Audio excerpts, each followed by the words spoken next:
Esto es Filosofía de Bolsillo,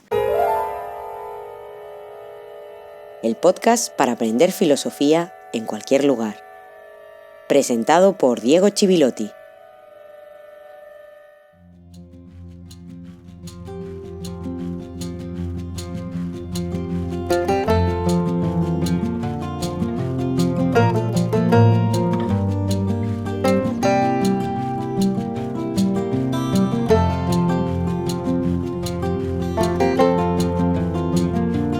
Buenos días, o buenas tardes, o buenas noches, y feliz jueves filosófico número 47.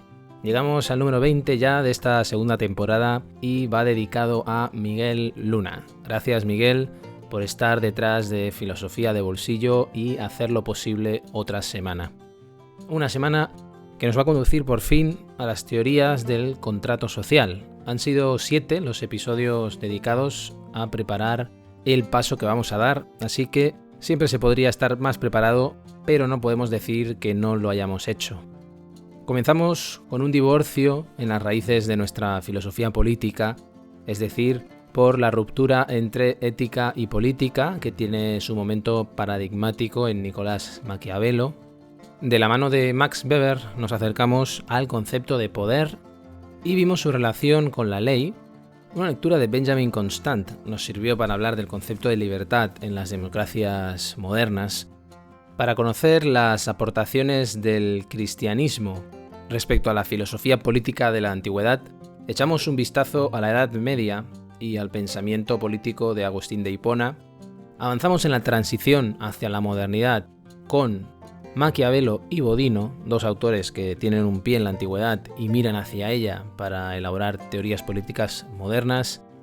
Y en el episodio anterior, Ferdinand Tönnies nos enseñó la diferencia entre la comunidad antigua y la sociedad moderna como preludio del contractualismo o las teorías del pacto social. Todas las fichas están en su lugar, así que la partida puede comenzar.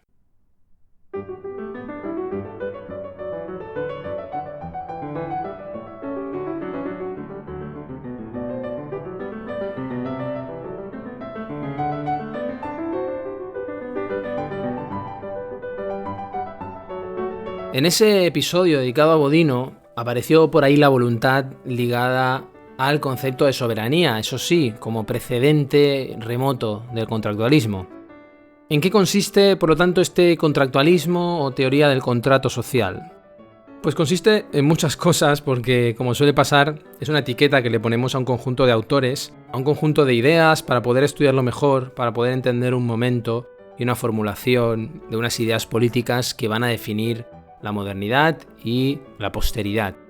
No es arbitrario, pero siempre en las etiquetas se escapan los matices de las teorías, igual que sucede que en los conceptos se escapan los matices de la realidad. Pero necesitamos los conceptos para poder hablar y para poder estudiar la realidad. Aún así, lo que tienen en común las teorías contractualistas es que ponen el origen de la soberanía, del poder político, en un acuerdo, en un contrato entre sujetos. Según esta idea, como sujetos con capacidad racional, vamos a admitir que todos somos sujetos con capacidad racional, la razón es lo que mejor está repartido en el mundo, decía Descartes. Decimos, vamos a salir del estado de naturaleza y vamos a hacer un contrato para convivir en un estado. En un estado que es una maquinaria, es un artefacto, porque es producto del ser humano, no existe en la naturaleza. Un artefacto que construimos para sobrevivir y para vivir, unificando todas las voluntades gracias a esa capacidad racional que tenemos. Y tú podrás preguntarte, ¿es que alguna vez ha vivido el ser humano en un estado de naturaleza? ¿Tiene una fecha concreta ese estado natural? ¿Dónde empieza el ser humano civil? Hay autores que creían que sí y otros lo consideran simplemente un experimento mental, una ficción o una cuestión más ontológica que cronológica, es decir, que no tiene una fecha ese estado natural. A mí personalmente la idea de un estado de naturaleza se me pasó bastante cuando estudié antropología, precisamente, y me hablaron, por ejemplo, de los bosques antropogénicos, lugares que creemos naturales y nos gusta creer naturales y que han sido modificados por la intervención humana a través del sembrado, por ejemplo.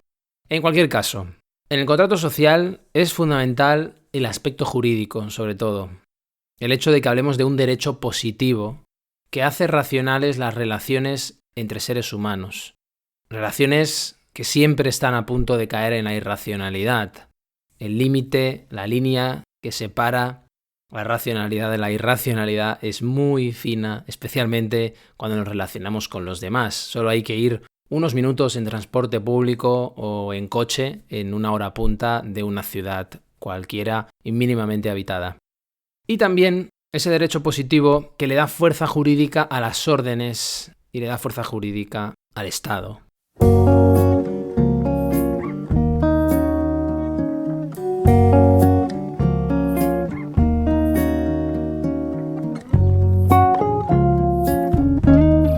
Un libro en el bolsillo.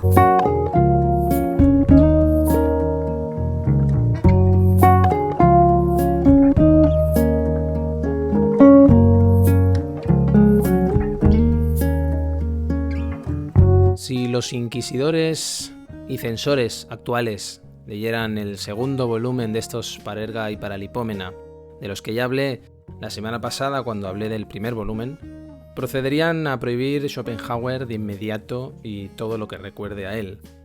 Por suerte, los inquisidores y censores de hoy son tan indeseables como los de antes, pero a diferencia de muchos anteriores, de muchos del pasado, son analfabetos en su gran mayoría y no suelen abrir un libro. La cuestión es que en este segundo volumen encontramos el Schopenhauer más polémico, en ocasiones menos filosófico, en la medida en que se involucra en opiniones personales, además de exponer algunos razonamientos en la primera parte, con algunas sombras sin duda, aunque haya más luces, como dice Pilar López de Santamaría en la introducción, lo cual sin embargo tampoco nos debe hacer olvidar esas sombras cuando habla de los negros o de las mujeres. En cualquier caso, se trata de una gran ensalada de textos más que ensayos, pensamientos o ensayos en el sentido liberal de tentativas acerca de los temas más variopintos que te puedas imaginar. Eso no significa menos brillantes, son en conjunto 31 capítulos, 31 piezas que no tienen desperdicio, donde además se puede apreciar la cultura científica y artística enciclopédica de Schopenhauer y un último apartado dedicado a versos o ensayos poéticos como los define López de Santamaría. Por eso podríamos dividir el volumen en dos grandes partes, 15 capítulos que se ciñen al ámbito filosófico, teoría del conocimiento, metafísica, ética, y 15 otros de temas variados, más un capítulo titulado Metáforas, parábolas y fábulas, y por último unos versos de Schopenhauer con más valor de curiosidad o de anécdota que valor propiamente literario, hay que reconocer.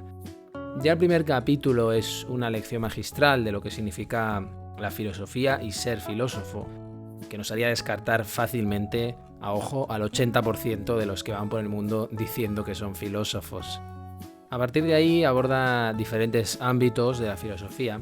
El sexto capítulo, titulado Sobre la filosofía y la ciencia de la naturaleza, es una verdadera joya que no solo nos permite comprender la profundidad y extensión del concepto de voluntad, tan importante en el pensamiento de Schopenhauer, sino comprobar que estaba muy al día de la investigación científica en materia de física o de biología, por ejemplo. En ese capítulo habla de esas disciplinas, además de hablar de astronomía o de medicina. Las metáforas, parábolas y fábulas que cierran este libro antes de los versos anticipan a su discípulo Nietzsche, recuerdan a esas sentencias que después escribirá su discípulo Nietzsche por contenido, por estilo y también por agresividad. La edición de Trota de estos dos volúmenes que he comentado en estos dos episodios es magnífica, de esas que quizás se vean por desgracia cada vez menos. Y la traducción, introducción y notas de Pilar López de Santamaría, como ya dije, la convierte en la edición de referencia en nuestra lengua.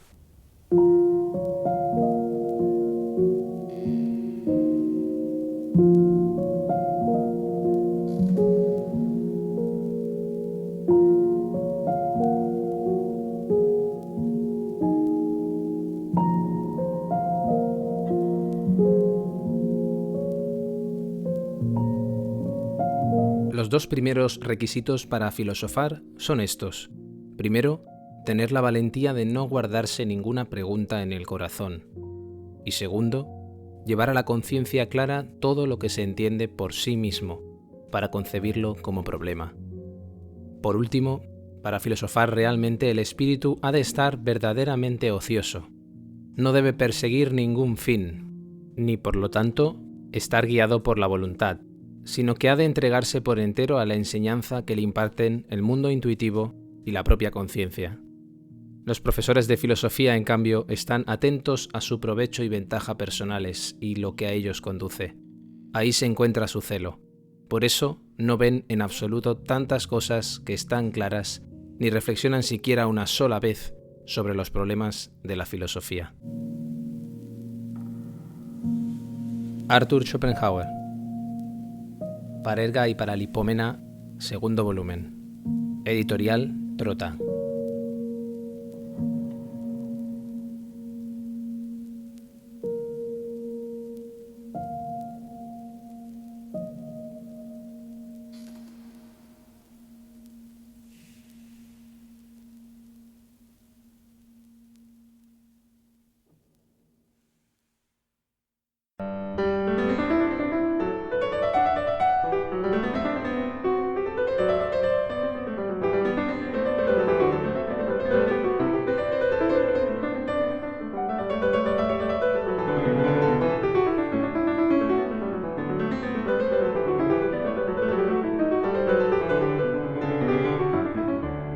El inglés Thomas Hobbes es nuestro primer autor contractualista.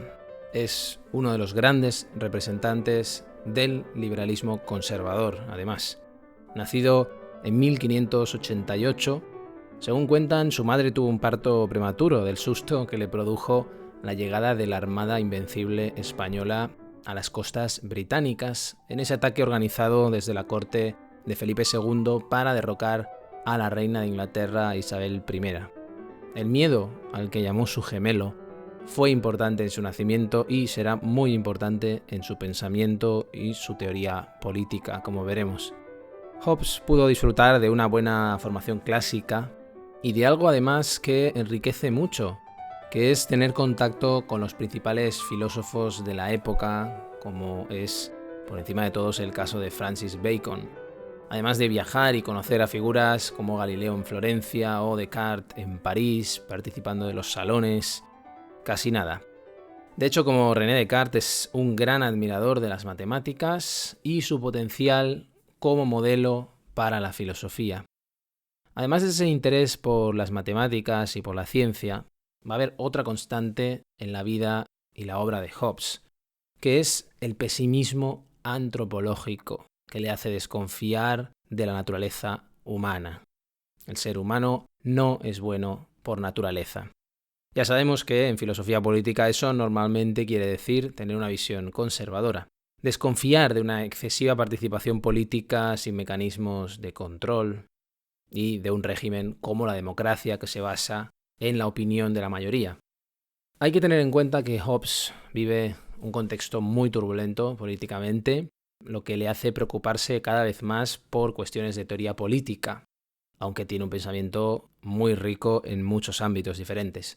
Y una preocupación siempre teniendo la convicción de que el caos en el que vive solo se va a solucionar con una soberanía fuerte y concentrada en un gobernante y no en parlamentos y democracias, que son auténticos gallineros. De hecho, estuvo exiliado en Francia 2 años antes incluso de que estallara la primera de las guerras civiles inglesas en 1642, en el contexto más amplio de la Revolución Inglesa, que atraviesa parte del siglo XVII y que enfrentaba dos poderes y dos maneras de entender la soberanía y la organización política: los partidarios de la corona, la monarquía absoluta que estaba en manos de los Estuardo, y por otra parte, en el otro bando, los partidarios de un Estado parlamentario. A eso hay que sumar muchos otros factores, evidentemente, el problema de los conflictos religiosos, las tensiones, por ejemplo, entre corona, nobleza y la emergente burguesía urbana, representadas además en la Cámara de los Comunes, y con mucha más ascendencia política que en otros países, que en Francia, por ejemplo. Pero él está en París, de momento, exiliado, viéndolo de lejos, pero conociendo a todos los ingleses partidarios del rey que se van exiliando, incluso dedicándose a la formación del hijo del rey, Carlos I, el futuro Carlos II. Tampoco quiere decir que fuera muy bien visto en el bando realista, porque Hobbes se va a oponer frontalmente a considerar que el poder real tiene un origen divino. Recordemos que él es un moderno y un contractualista.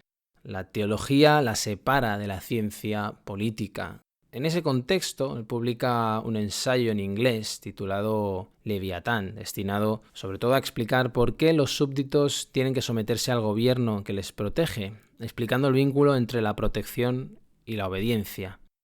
Aún defendiendo la monarquía absoluta, sentó como un tiro en el bando realista por varias razones, entre las cuales que exige al rey garantizar esa protección para pedir la obediencia de los súbditos. De alguna manera, la obediencia de los súbditos es coyuntural o puede ser cuestionada si el rey es incapaz de garantizar esa protección. Y precisamente el rey en ese momento no la podía garantizar.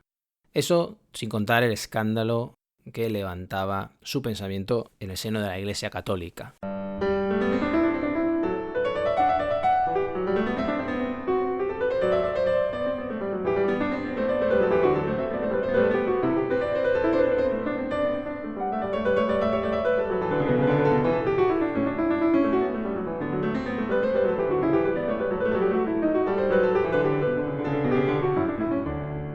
Para sumergirnos un poco más en el contexto de Thomas Hobbes, hay que recordar que toda esa época, a mediados del siglo XVII en Inglaterra, va a vivir un gran proceso revolucionario que desembocará en la llegada al poder político de una nueva clase social y una nueva corriente que se basa en la libertad individual y el espíritu empresarial. Todo esto lo podemos ver desde ahora, cuando estudiamos historia, aplicamos etiquetas para entender una infinidad de fenómenos históricos. Pero la gran preocupación de Hobbes en ese momento, en su contexto, es evitar lo casi inevitable, que era la guerra civil. Lo que hace Hobbes en ese contexto, como me gusta decir, no solo histórico, social, político, sino también intelectual, es intentar dar un fundamento a la política, fundamentar la política teniendo como modelo la ciencia experimental. El modelo de la ciencia experimental que es el de Francis Bacon. Es decir, una forma de acercarse a la política que tenga en cuenta la sustitución de las esencias por la ley natural. Hay un gran rechazo de las esencias, también del teleologismo, que son enfoques heredados del pensamiento medieval, el pensamiento clásico, antiguo, y que si recuerdas cuando hablábamos de Descartes, cuando hablábamos de Hume, forma parte de una misma actitud en esa época que, simplificando, llamamos modernidad. Además, como Hobbes era un empirista, va a decir que la razón siempre es producto de las sensaciones y que está vinculada al cuerpo.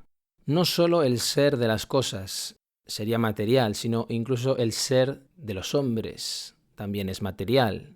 Muchas veces lo veréis clasificado como materialista. En ese sentido, la libertad fundamental, libertad básica para él es la libertad de movimiento, porque ve la sociedad como una suma de cuerpos. Incluso el ser más íntimo, el ser de los seres humanos, es también materia.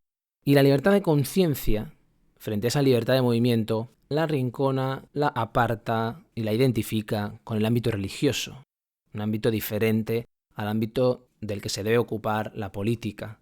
Para Hobbes, ser libre es tener suficiente espacio para moverse, en un sentido tan rudimentario como este. Somos cuerpos que necesitamos espacio para movernos. Pero para que yo tenga lugar, tiene que suceder algo que implica a los demás.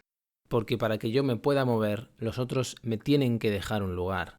Por lo tanto, o los otros me dejan un lugar, o sencillamente me lo voy a tener que generar yo ese lugar. Poniendo un símil deportivo futbolístico, y este símil lo pongo porque yo jugué durante años al fútbol, nos explicaban que en un saque de esquina, en un córner, si os fijáis, os guste o no el fútbol, antes de que saquen el córner, los jugadores se mueven y se intentan hacer un lugar. Bueno, lo que sucede en el área, en un saque de esquina, sería lo que sucede en la sociedad para Hobbes. Lo que sucede si no hacemos nada. Presenta de esta manera una condición humana que tiende a la lucha, que tiende a la lucha material, a la lucha por el espacio, a la lucha por las cosas y a la lucha por el poder. No hay nada más alejado del idealismo que el pensamiento político de Thomas Hobbes. No significa que todo su pensamiento político sea una especie de aplicación de la razón mecanicista, del modelo de ciencia natural del que hablaba antes. También hay otros elementos de ética tradicional. Lo que sí que es su mirada sobre la sociedad, que está en la base de su pensamiento político, es materialista y mecanicista. Para él, la física es la filosofía primera y todo es corporal y se puede explicar en términos matemáticos. El Estado no es algo natural, evidentemente es un artificio humano, pero sí es un cuerpo, aunque sea artificial, formado por pequeñas unidades que somos cada uno de los individuos, que a su vez también se pueden descomponer en pasiones, en miedos, de tal manera que puede ser analizado como se analiza cualquier mecanismo.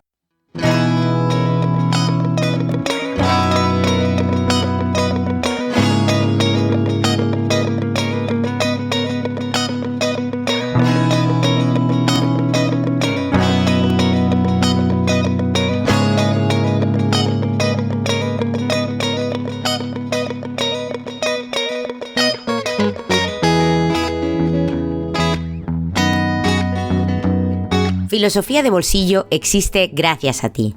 Hazte mecenas y accede a todos los contenidos en patreon.com/filosofía de bolsillo.